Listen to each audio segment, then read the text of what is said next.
Welcome back to Nick Lenz's Comic Corner Classic Last Known Classics. This is episode number 1946 and Doubleshot number 1840. I have two Marvel trades. One, this trade was probably released the way it was because of the movie that came out at that period of time. What book is it? Ant-Man Scott Lang. Yeah, this collects a lot of his early appearances he made from his debut back in the 80s up until a certain point in time. Now, a lot of these stories in here are written by Dave Michelini, Bob Layton, and Tom DeFalco. Artwork is mostly done by John Byrne, Jerry Brigham, George Perez, Luke McDonald, Ron Wilson, and George LaRocque. Of all the people who worked on this book, the writers are all still very much alive. The artist, only one has passed away, and one of them I actually have met. One of the writers, I have met them, Bob Layton.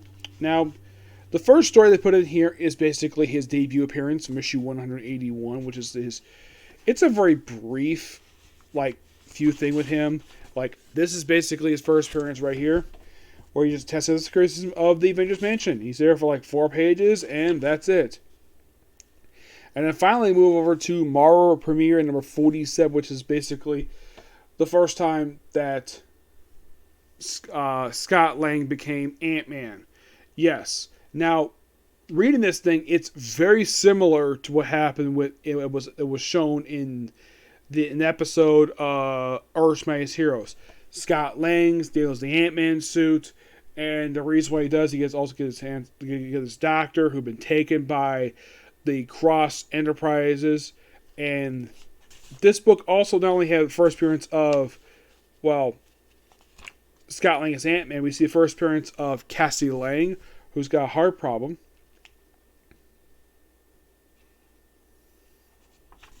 Yep. Cross Technology Enterprise. I think this may be the first appearance. I'm not sure. But this book also is noteworthy for the first appearance of a character who did appear in the MCU for one movie. Who, by the way, didn't look anything like the way he does here. Yes. It is Darren Cross. Yes. A guy who initially appeared just for these 2 issues. And then, at the end of this 2-parter, he dies. Now, Scott Lang thinks that he's responsible for killing him. And according to the doctor who's there, who actually helps Cassie Lang, he actually helps Cassie, according to her, no, he is not responsible for Darren Cross's death. He had a heart attack. Yeah, Darren Cross, this big, humongous guy. He got this way is explained because of a nuclear pacemaker he has. Yeah, they kind of explain this in the very next issue. Yep. And of course, he's briefly taken hostage by him. Eventually, he does fight him later on and frees the doctor. And of course, Hank Pym shows up. Now, in the show, they changed this where he's actually out of costume. In the comic here, he's actually wearing his Yellow Jacket attire, which he was wearing at this point in time. And I think this may have been before he got expelled from the Avengers. Yes. So, he tells Scott to keep the suit, he stole it. Basically, thanks him for breaking into his place. Now, as for the female doctor, as far as I can tell for her, I don't remember her appearing after this. No, not that I can think of. And in the show, when they adapt this, they actually, Luke Cage and Iron Man's this particular scene, and it was actually outside, not inside of a hospital. And he goes off maybe we have more Avengers here. Not really. Mostly he's used sporadically afterwards. You might think, brand new character. Maybe might lead to an ongoing series for him. The ongoing series is going to come out in 2015. Not kidding about that.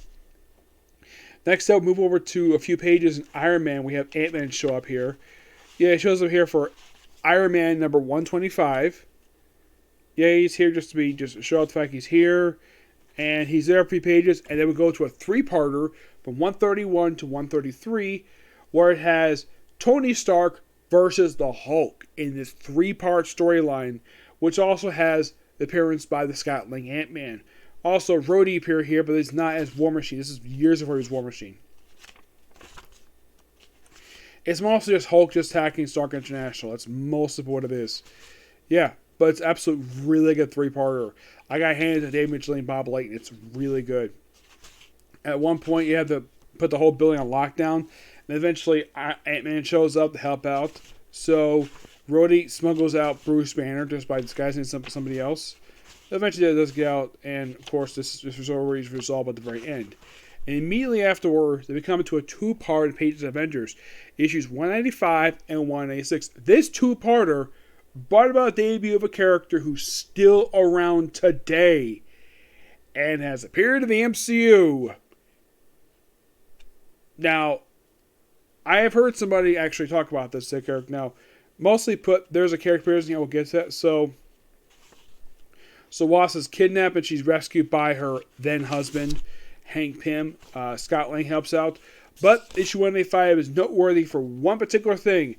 The debut of Taskmaster. Yes, Tony Masters, the Taskmaster, who appeared in the MCU and was revealed to be a woman.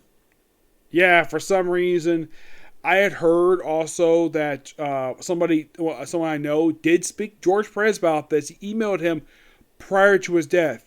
And George Perez wanted me neutral about this. Now, I'm not really sure if he was upset by this change when it comes to Taskmaster. I don't know. But if you want to think of one person who might be upset with basically the change for the MCU when it comes to Taskmaster, Dave Michelini is the one you can basically ask him about it. Because I have never met Dave Michelini, but if I get a chance to ask him, I will ask him, what did you think of the MCU version of the Taskmaster? I'm probably going to ask about that. But yeah, this is an excellent two-part. It does lead to the next thing that leads in here. So after this two-part deals with Taskmaster, which, by the way, the finale for this one leads into the controversial issue 100, where he revealed that Miss Marvel was pregnant and she got raped by some undimensional being to give her to himself. Yeah, it's a really creepy story that apparently that Jim Shooter himself has apologized for the story. And get this, anybody working the story they basically disowned issue 100 because how bad it is. Yes. Next up we have Marvel Team Up 103, where Scott Lang Ant-Man teams up with, of all people, Spider-Man. Yes. Great idea. Love it. They take on freaking Taskmaster in this story, which is awesome. Yeah, and then of course we have a brief guest star appearance, and we also have 151, which is actually the last Iron Man issue.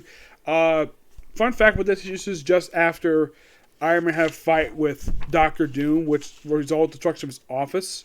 So he has to use his garage as his temporary office until this new penthouse, which he tells his secretary, Barbara Arbogast, that she will get basically a bonus and a brand spanking new desk for it. So she's dealing with basically having a big box as a desk, where she is not really a big fan of that very much. Mm-hmm. And then we have Marvel 287, and fun fact, 13 issues after this one, the book would end. In the case of Marvel Team Up, that would last at that point for another 47 issues before it finally concluded. So it might last for a few more years, but this lasted for a little before we're going to cancel issue 100. And I was putting out 7 annuals. Well, I think Marvel Team did the same thing too. And it's just Thing and Scott Lang going to Microworld. Yep. And it's a fun adventure. Love it. Mm-hmm. And you probably think, okay, is there anything after this one? Well, we do have Avengers 233, and I believe this is during the trial of Yellow Jacket storyline. This came out during that period of time. It's mostly just a guest appearance by... It's mostly like sort of a Hawkeye issue. It also features Taskmaster and the Scott Lang Ant-Man, which, by the way, they did reference this particular panel. This cover for right here. They actually reference this in, I think it was Captain America Civil War. They put reference to this where they put Scott Lang on the arrow and they have Hawkeye fire it, which I love the fact that I love it when MCU does nods to its comic counterparts. This thing, it's really awesome. And the weird thing is, 233, the 7 called Avengers, it's mostly a Hawkeye issue it's a Hawkeye and Scott Lang issue. And that's all they have for, well, Scott Lang in the 80s. Not much for the 90s, per se. It's almost like they just stopped with that issue for some strange reason. I'm not really sure why. It's like they stopped with 223 for some strange reason. But this early stuff was really good. I give this book basically a 10 out of 10. Just classic stuff here. The only issues that came out of the period of time you would never find this trade is issues of ROM, which you guys are there too. The reason why you won't find issues of ROM in this trade is pure and simple. The reason is because Marvel doesn't own license to publish anymore, so no trades for Rom. I kind of wish there would be because Rom is a great character. All right, next up it is The Wastelanders. Yep, a series of 4 one-shots. The first one focuses on Wolverine. Now, Wolverine, they don't necessarily... This could be implied this is after the original Old Man Logan story. So, it's just basically Logan with Bruce Banner Jr. and protecting him from some guy in an Iron Man suit who's got also powered by gamma radiation. The Hawkeye one, which is the next one here, and also written by Ethan Sachs, by the way. This one is actually set just after... This actually is set during that time period between Old Man Hawkeye, like pretty much takes place right after that one, and before Old Man Logan. And this one has the return of Matt Murdock, aka Daredevil, aka Stick, and sends Hawkeye on a mission while he's blind, and he's going to the compound of hand to go give something to Elektra. What is it? Flowers. And Elektra looks fantastic for a woman who presumably looked like is in her 60s, I say? Yeah. Like, if you're curious what Elektra looked like in this storyline, here she is. It's Elektra. And I gotta say, she looks pretty good for a woman her age. She looks not that bad. Yeah. Like, oh, you remembered. Yeah, Matt Murdock and Elektra basically love each other, but they can't be near each other because they would kill each other. Yep. And Hawk goes off, and next time we see him chronologically is in the first issue of the storyline of Oh My Logan from Wolverine Volume 3. Next we have Star-Lord. Yes. Now you might be curious though. Now Ethan Sachs wrote the Star-Lord miniseries, limited series, but he does not write this one. Now this one takes place just after issue 12, the final issue of the series. Now the Star-Lord book. Now, interesting enough, this is actually quite interesting. While in the case of the Hawkeye one, when that's written by basically the creative team behind that book also did the Old Man Hawkeye limited series. Star-Lord, no. This by Ethan Sachs wrote that too. He didn't write the Star-Lord one. Nope, that's Rich Drunick with Brett Papelis as the artist. Steve DeKnight does the writing for Logan, for Wolverine, which at the time his book was written by. I'm surprised they didn't ask Mark Millar, Ed Bronze, or Jeff Lemire to write the story.